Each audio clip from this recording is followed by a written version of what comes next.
MP Santhosh Kumar Kottayam നഗരസഭയുടെ പുതിയ chairman. നഗരസഭയുടെ 41ാമത് അധ്യക്ഷനാണ് UDFിലെ MP സന്തോഷ് കുമാർ. ഇന്ന് രാവിലെ നഗരസഭാ കൗൺസിൽ ഹാളിൽ നടന്ന യോഗത്തിലാണ് സന്തോഷ് കുമാർ 32 കൗൺസിലർമാരുടെ പിന്തുണയിൽ ചെയർമാനായി വിജയിച്ചത്. LDFിൽ നിന്നും CN സത്യനേശനും NDA സ്ഥാനാർത്ഥിയായി TN ഹരികുമാറുമാണ് ചെയർമാൻ സ്ഥാനത്തിനായി മത്സരിച്ചത്. കാഞ്ഞിരം വാർഡിൽ നിന്നും മത്സരിച്ച UDFിലെ സനിൽ കാണക്കാലിൽ ആശുപത്രിയിൽ നിന്ന് എത്തി വോട്ട് ചെയ്ത ശേഷം തിരികെ പോയി. കോട്ടയം നഗരസഭ ഇല്ലിക്കൽ 39ാം വാർഡിൽ നിന്നും 509 വോട്ടിന്റെ ഭൂരിപക്ഷത്തിലാണ് സന്തോഷ് കുമാർ വിജയിച്ചത്.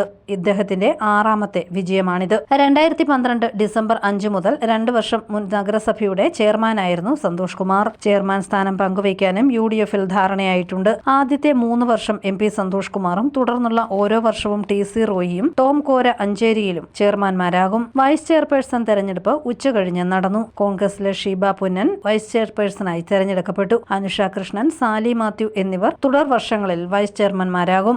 UDFിന് 32 സീറ്റും LDFിന് 15 സീറ്റും NDAയ്ക്ക് 6 സീറ്റും എന്നിങ്ങനെയാണ് കോട്ടയം നഗരസഭയിലെ കക്ഷിനില. News bureau, Kottayam.